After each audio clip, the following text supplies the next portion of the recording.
I know there were some words in there that I did not spell correct. Or spell check or whatever. So let me tell you something, Katie. You don't have the right to sit on your high horse and tell anybody to go get help. Do you have any idea how bitter and closed-minded and like completely out of touch you are? Like, you do understand that when you watch a video, it's just your opinion on whatever it is that you see in the video or whatever you think is going on, right? It's just your opinion. And when you don't even understand what trauma is or mental illness is or how to fix it or how it's caused, well, you really don't have the right to sit there and say that it's dangerous and be typing little emails to, like, sound the fucking alarm for DSS, because if you don't understand what it is, then you don't have the right to say anybody's, in danger about anything. I mean, you listened to that whole 15-minute video or 10-minute, whatever it was, and you heard one word that you feel like you can spin the whole narrative of the video towards something negative, and that one word could be, I mean, it's ridiculous because it didn't change the concept of what I was saying at all. You did in your brain. So when you sit back and you look at, like, someone's trauma, which all of you cause because, you're not talking to me, but you're calling the cops, you're doing all these things, last minute moves, like, you understand, like, I had all these huge moving, losing a child, like all the biggest life stressors, losing a parent, all at one time. And I have CPTSD, so I know that I can't, like, your brain gets overloaded, and then when it's overloaded for so long, it causes, like, trauma. And you guys kept going and going, and I said, stop, because I knew I was overloaded. I was maxed out, and nobody wanted to listen. Well, it's going to cause damage to somebody's brain, Katie. Of course it is. I know how to live, and I had my life all set up. I'm not a, I forgot what you said. You say so many things that I wish you would understand. Like, I know you're never going to understand because you don't want to. Like, how stupid you look, Katie, because you're so ignorant or arrogant. Both. Seriously. You look so stupid. Like, a lot of people will see those videos and they'll say, like, oh, Kelly, God, my heart breaks for you. Like, Teresa will call me and be like, Kelly, my heart breaks for you. I'm like, I know, I just need to get it out of my, she's like, I can't even watch them. Like, I can't imagine not having one of my children. And she is 5. It's my only child. And you know why? It's because I have a family of narcissistic, know-it-all family members who think that they can look at a video and be like, oh yes, that's dangerous. She should not have a child. I am the ruler of all. And what I see is exactly what I see, and I know everything, and I'm going to declare her dangerous and tell the state to not let her see her daughter. But you're hurting Maura, Katie, because my daughter hasn't had a mother in 476 days today. Your children have. Oh, and here's another thing, Katie. You spend so much time coming for me and wrecking havoc on my fucking life, but you have a little daughter over there that's hurting. And instead of spending so much time coming for me, why don't you go get her checked out? Because they have occupational therapy for sensory issues, if it's that. They also have behavioral therapy, or, just mental health, whatever, therapy, if it's not.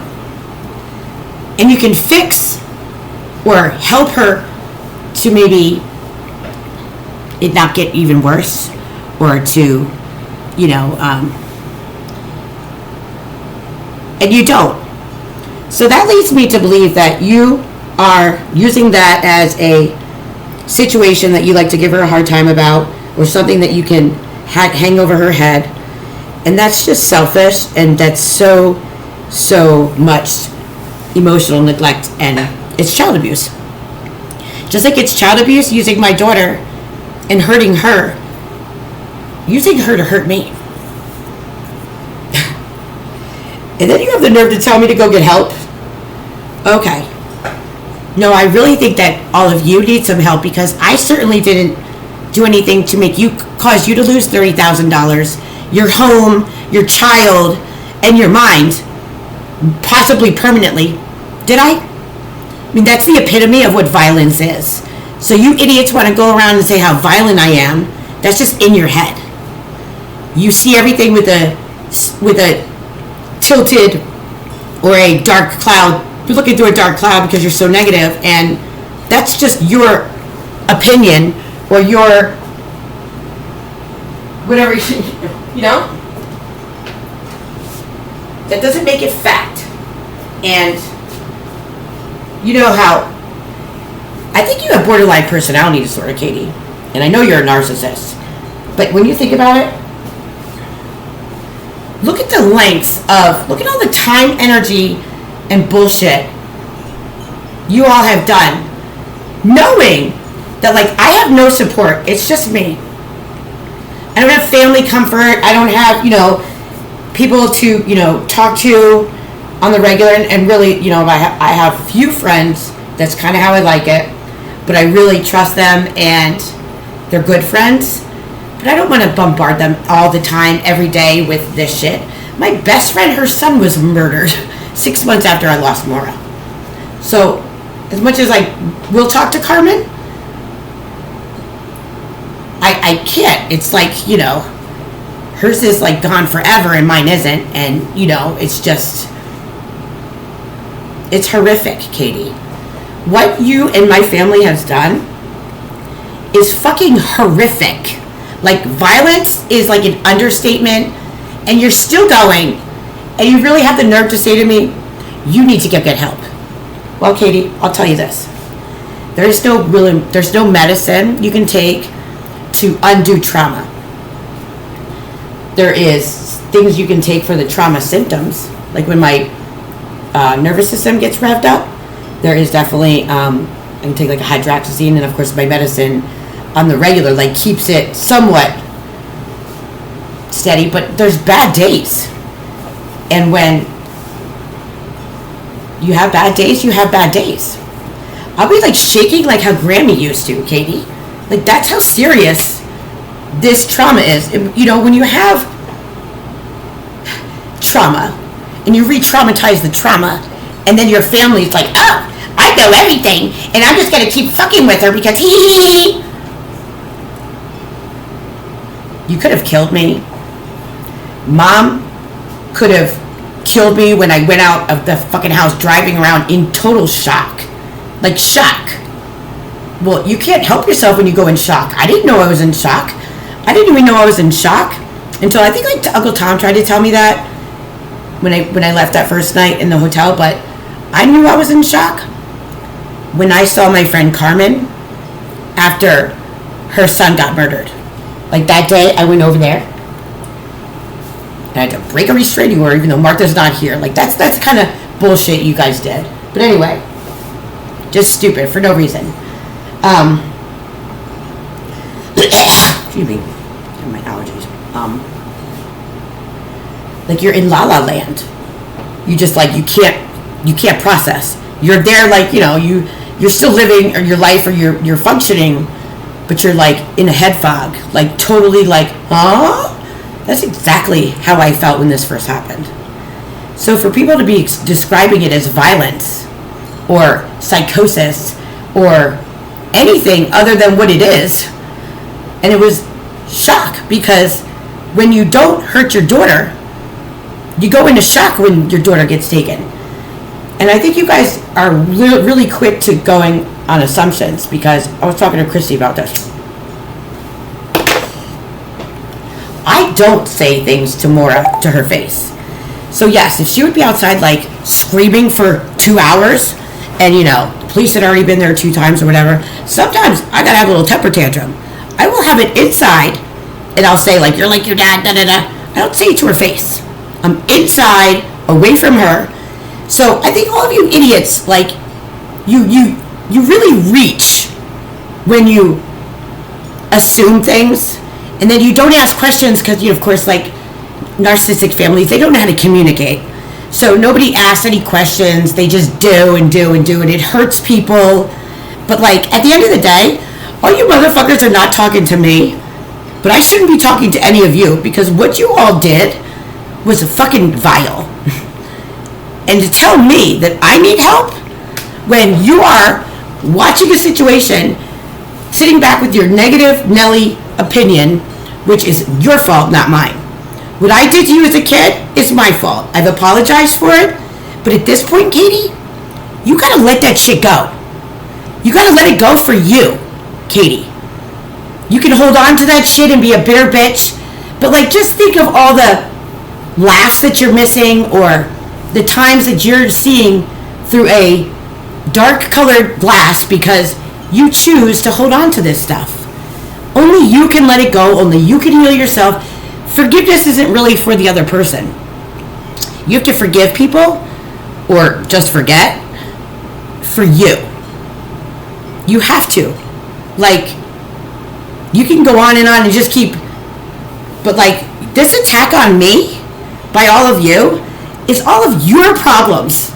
Like, this is mom's situation with Dick. I didn't know I was like her. Basically, like, she was using me to hurt Dick up until he was dead because I had to pick a side. So she knew that, like, my dad not talking to me was harming him, hurting him. Well, that's how she kind of kept going with this whole, you know, he's already dead in her head. That's how. Let's just go on. I feel like it's just up right back there. Anyway. And when he died, she had no more use for me. Isn't that fucked up? You see that light? I saw that one too. Is that fucked up? Like, literally, she was just using me to hurt him. And then when he's dead, like, she hates me. She has, like, no love for me, no care. That's why she came here and totally, like, stole my life and acted like she deserved to do it. No, Katie. The landlords give you a 30-day notice for a reason. Because nobody can pack up their house and move their child and themselves in 5 minutes with the one suitcase. It's unreasonable to think that way. So the fact that all of you are like, oh yes, that was a great move, Martha. 5 minutes notice, and then, you know, come, she wouldn't let me get shit, so of course I'm like spending money like crazy because, you know, towels, like everything I had in my house, I had to go buy because she wouldn't give it to me for an entire month. And then I put it in storage because I'm living in a fucking motel. But she says, I demanded it. No, I didn't. She told me if I didn't come get it, she was going to put it in the dumpster outside or bring it to the Salvation Army. That's bullshit. And I spent like $1,000 because I hired people to like get it out quick. And she, you know, packed it up. Like, no, Katie. Whether, I don't care what you think because you're wrong on a lot of things and you just don't seem to understand that you're wrong or want to see the music on that because you think you're right and you just do what you do. But think before you act. Because you look like a dumbass when you're sitting there sending messages saying like I'm basically ready to form a militia and hurt people. When I said one word that was possibly, you know, you could possibly like, ooh. But then you look at that, you got to take it, it's more than just words, Katie. Words matter, but you know what else matters? The context, watching the person. Like, you know, am I like, come on, let's get our pitchforks, everybody, let's get our pitchforks and let's go get Gaston from Belle, Beauty and the Beast. You know what I mean? Like, I was in nowhere. I was calm. I was smiling. Although my voice sounds fucked up for some reason. It sounds really fucked up on that video. It does not sound like how it sounds on my video. Although I can't find that video. But anyway, you can't just use words. You can, like you have. Like that December 1st email. I'm being sarcastic with you when I'm saying like, oh, well, the violence in me. Because that's what mom is saying. Just like I said, I'm going to go snatch her from her placement. That's what apparently you reported, Emily reported, Red reported, and mom reported, like all in the same month. And I'm like, I didn't even talk to these people. It's like December, I think. December, January. I don't know. I wasn't going to snatch her and take her anywhere. She was staying where she was, and I was in a motel. at my own expense, like, because I didn't want her to have such disruption. I never ever would have wanted this disruption. You want to know, I'm watching a video from Mom from November 1st when she came here and then she like left. She's like telling the caseworkers that I said that I wanted the state to take Maura. What? I was just watching, I'm like, what is she talking about? She's also saying that I go around saying like, don't come to my funeral, and like stuff I said when I was 8. But that's the lack of self-awareness Mom has as well. It's similar to yours, Katie. Like, she's a mother, her daughter's talking about death, and like nobody had died in our family, so it's not like it was like death on the mind. What I was trying to say to her in my little kid way was like, I feel like you don't want me, like, you know, I should be dead because like, why'd you even have me? Like, because you treat me so bad and because I don't fit in this family. I mean, if Maura had said that to me, like, it wouldn't be like making fun of her for 40 years for saying it. I would be like looking for what I could do to make her feel more loved and cared about and comforted in our family. Mom, to this day, I'm 46, so say 38 years later, she's like talking about this like it's funny. Because it wasn't funny when I was 8 and I felt that way. It's really not funny watching her 36 years later, like, still not having a clue, like, what that was all about and what her duty at that point was to do. She's still just making fun of it, like saying, oh, she needs help. That's the level of ridiculousness I see coming from you, Katie. You keep telling me, I need help, like, I'm not being mean when I say to you that you have a daughter that needs help. And you know why I'm so on you about this? Because I feel her pain. I was that kid that didn't really fit into the whole narcissistic way of thinking, the selfish, you know, she's artsy, she's creative, she's, you know, intelligent, and she's screaming out to you, Katie. These are signs of a situation that you can fix with communication, and whether it's one of the two things, but I'm pretty sure it's not sensory. So when you're walking around saying that Isla's got sensory disorder, like Maura has sensory processing disorder, so I know what it is. They can tell you exactly what hers was, like trauma, but also not doing enough tummy time. So like those muscles, like, they can really shake it down to exactly what is going on and help her either, you know, learn different ways of coping with life. Because who wants to be like a mom who is walking around spending so much time with the, you know, and I don't know specifics and I'm not trying to make fun of her, I'm just saying like spoons and bowls, and like she should have a better quality of life than that, Katie. And I'm not harping on you and your parenting, but I guess I am. Just because I get it. I guarantee you, Katie, it's the same thing. Just like I gotta smile because I'm like so proud of her for her creative way of handling it. I mean, it's probably to definitely give you a hard time because you're a pain in the ass. But also, I love how she doesn't, like, I used to throw fits like a moron. Sometimes I still do when, you know, I get all overloaded. They call it a meltdown. For like autistic kids. But I mean, once in a while I will definitely still have one, but like I'm so impressed with her creativity. But like she shouldn't have to do that, Katie. And you shouldn't be sitting back Google doctoring or whatever you're doing and not doing anything about it, because that's your duty as her mother. What is she gonna do? Go like drive herself someplace to go figure out if it's this or you know, like, you need to be more concerned about her future and how her quality of life versus you're needing something to give her a hard time about. You are so critical, Katie.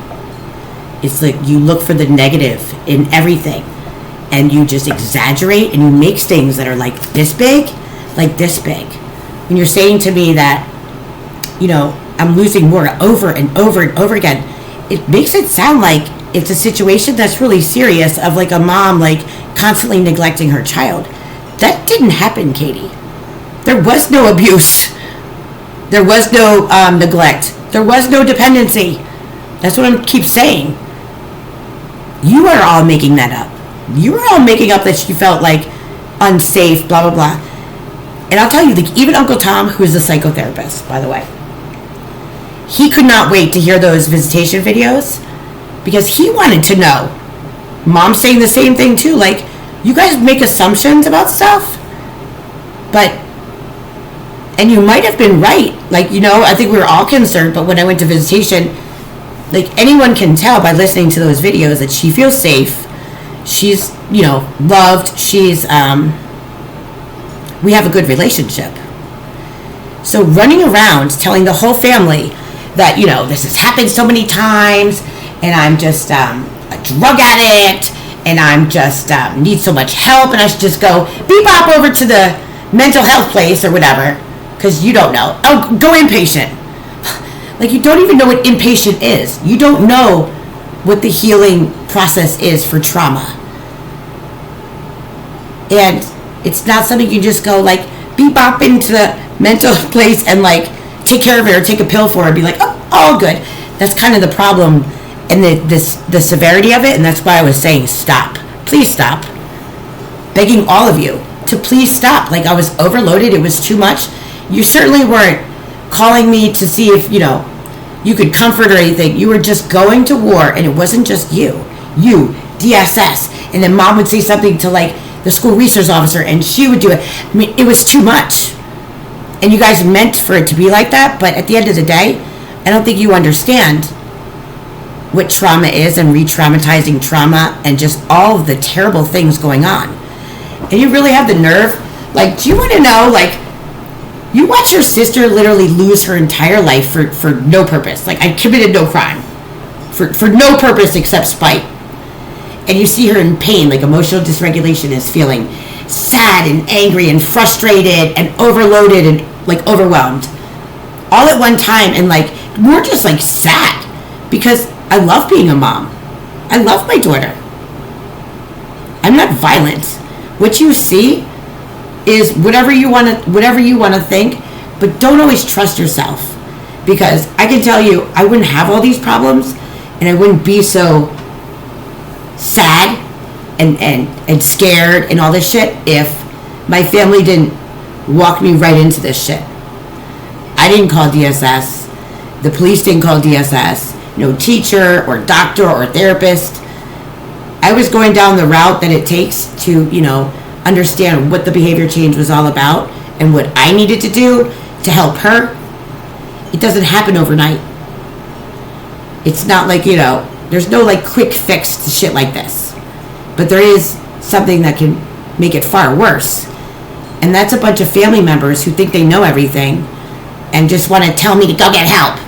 But really, it's y'all who did all kinds of shady shit. Like, just really nasty, like, you can't even get any lower in the gutter shit. There was no fucking reason whatsoever for me to have to lose $30,000. Do you understand that? I didn't come to any of your houses and knock, knock, knock, knock, knock. Hey, get out of your house. That's my property.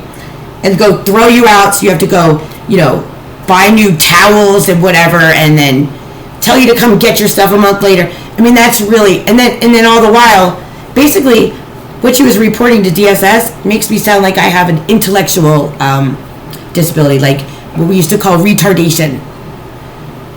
That's what Mom is, like, reporting. Mom has lost her mind. She has an attachment disorder, and I was attached to Dick. That's all you need to know. Like, Mom is not, she doesn't care if I live or die. I'm already dead to her, because she's already, like, gone through that process in her mind. Like, it's just, Dick is dead. I was attached to him. It's like it's parents who kill their children. They usually have some sort of messed up attachment. It might not be an attachment disorder, but it might be some kind of attachment displacement in some kind of way, obviously. They have no attachment to their child. Like me, I have a huge attachment to my child. I love her for her, not just because she's my daughter, I guess because she's my daughter, not just because I want to punish Red. Like, he has nothing to do with my bond with Maura. Nor do you or Mom or anyone. So it's fucked up when people are like, going to hell on my little girl who hasn't had a mom, and she loves me. She's allowed to love me, Katie. I know Mom is all jelly about it, but you know what? That's a good thing. I may not be you, I may not be Mom, but I'm me, and I'm allowed to be me. And there's one more thing. Don't ever tell anybody what they should or shouldn't feel or think or whatever. When it comes to people's feelings, they're going to feel what they feel. It might not be right for whatever purpose you might think or they might think or whatever, but at the end of the day, there's nothing worse than someone coming at you, telling you that you shouldn't feel that way, you should do that, because you're going to feel how you're going to feel. Whether Katie or Martha or whoever tells me I shouldn't feel that way. Now now you can tell me whatever. Like, it doesn't bother me. You're so mean. And I don't care. At first it bothered me, but now, quite honest with you, I consider the source. Like, Katie, you are so bitter. And you're a miserable woman. And I feel sorry for you. I'm not kidding. I feel sorry for you because it doesn't have to be this way. You're holding on to all this stuff. You're the one who just wants, go get help. And right back at you, I think you need some help. I'm not even kidding. You need some help learning to let go of things. Learning to not be so critical. To not beat people down for a mistake they made 5 years ago. Because people do change, Katie. This sealing your fate shit is so black and white thinking, which is very much a big thing with they thought I had it for a while, borderline personality disorder. I know Mom has it. It wouldn't be shocking. I thought that I had it forever, and maybe I did. It wouldn't be shocking when you're raised by a narcissist borderline that you are one too.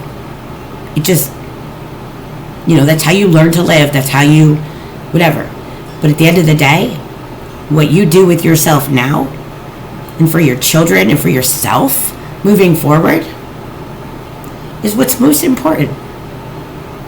Because you matter, Katie. You matter. Your happiness matters. And when you're always worried about what other people think of you, you are never going to be good with yourself. It's okay to not want to go out obviously naked or with a shirt like this is all dirty. But at the end of the day, if you let everybody else tell you who you are, then you're never going to have any sense of self. You should know who you are and love yourself. And if they want to compliment you, good. If not, next. You know what I'm saying? They don't pay your bills. They don't. You shouldn't look to people for your self-esteem or for your positive strokes or your negative strokes. You can do that all on your own. And I know how weird that sounds because, I'm not going to lie to you. I was just like you guys. Totally. And now that I'm over the hump and it took many years to change behaviors. Sometimes I still fucking slip because you go back to your, when you react versus respond. But if you ever, I don't know if they have dialectical behavior therapy, DBT. It is really a great group because it is not all mental health. It's kind of life skills. The life skills that we were never taught in a lot of ways. Checking the facts, before you get all carried away with something, emailing Tiffany Porter or whatever at DSS, oh, Kelly's so dangerous. Look at her. She's, where I'm just literally having trauma and I'm sad. But that's not violence. It's not dangerous. It's not really any of their business to be, warned about or whatever because I'm getting charged for this shit, Katie. You're literally telling them that I'm forming a militia. And I'm just talking shit out because it was concerning to me. It should be. And yes, Red's mom messed with him when he was young. So no, I'm not sitting around saying that they're having sex now, but that type of, not only, there's a whole lot of stuff in that household that's gross. The family enmeshment, the incest, the all kinds of things. So you really jump way out of you're like a fish that jumps way out of the bowl to try and like catch some air, and you're like, oh fuck, and you reach, you're reaching on things that are really kind of critical when you're reporting them to the DSS. And I haven't seen my daughter for now 476 days because you guys just keep doing this. It's not your business to do it because you're not saving Maura. You're actually hurting her. Children need their parents. And Red does enough of that. He thinks because he hates me, she has to hate me. And did you know that in the court summary for August, I think I said this to you, Kristen Clark said that Maura told her that I threatened to shove a pole up her vagina, which is the same thing as, like, in my mind, like threatening to rape her with a pole. This is really serious because I would never do anything like that or say anything like that. And I don't know if Kristen was just fucking around, but at the end of the day, Red could be saying that kind of shit to her. And so when you guys don't understand why I'm so traumatized and worried and concerned for the future and how I'm going to get her out of this, now the dependent benefit is paying. He's getting paid double than what he would pay in child support. So that means that's paying his bills. This is going to be a really scary situation to get out of. I got out with my life 7 years ago. Haven't talked to him in 5. And everything that he says is just bullshit. But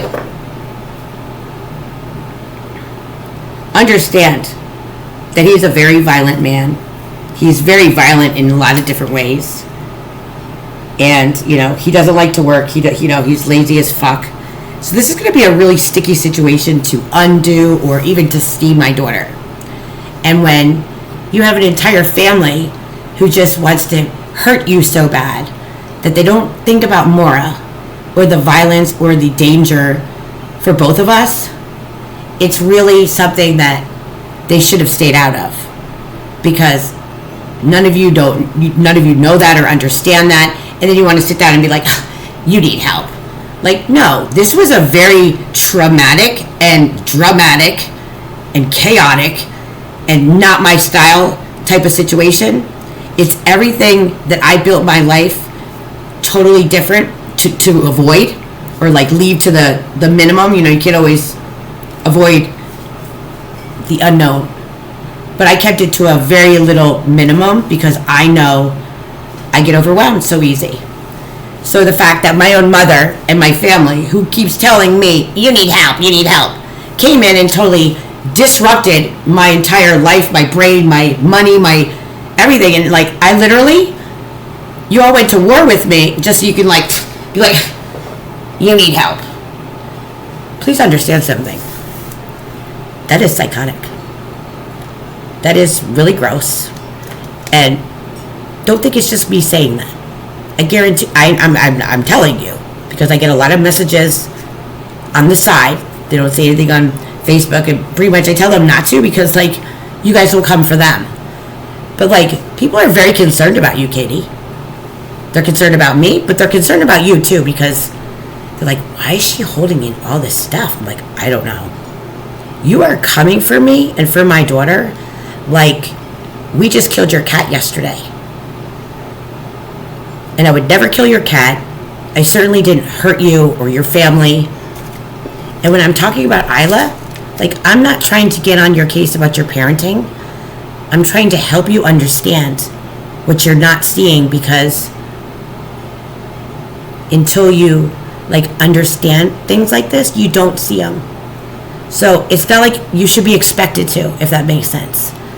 You just think it is what it is, and you know what I mean? So I'm not at all getting on your case trying to be critical. I'm really trying to help you because I see what it is. I've even asked my therapist about it, like, because I'm concerned. And again, it's not something that you would understand until you understand it. You know what I mean? I never would have understood a lot of this shit until, like, I reached that point in therapy. Like, this attachment disorder shit, like, to me, that's, like, insane. Like, oh, please. Kind of like how the scapegoat and the you know, having complex trauma was at first. All of it was like, no. I'm not the garbage can. You know what I mean? Like, you just don't believe it because it's kind of fucking crazy. No, it's not kind of crazy. It's really fucking crazy. But it is what it is. People are people. And I'm not mad at Mom. I feel bad for her too. Like, she's walking around literally like treating her daughter like shit right in front of all these people who are like side-eyeing her. And she's walking around like, oh, it's great because Emma, Red, you, Emily, you're all like supportive of it. But at the end of the day, none of you should have been supportive of it. All of you should have been like, Mom, what are you doing? Don't you think you're crossing the line? Like, it's kind of like the duty of your friends and your people that you trust to kind of keep you grounded. And when you have a whole bunch of people who are like all bonding on a mutual hate of someone, which is like a hate club or a trauma bond, people who have a trauma bond, people who like gather around and like bond or like, you know, have a friendship built on hate, a mutual hate of somebody, that is very, very, very much unhealthy. There's definitely mental illness involved with all parties in that group because normal people don't bond on, like, I would never think of like going to somebody's house and being like, you know, bullying someone or just talking about someone in a hateful way or just meeting because of a hate thing. You know what I'm saying? Like, that's so weird. But like, when you don't know what healthy is and what healthy isn't, you do what you do. I used to fucking do it too, Katie. So I'm not saying, you know, anything other than what I'm saying. Okay, I talk too much. Mwah!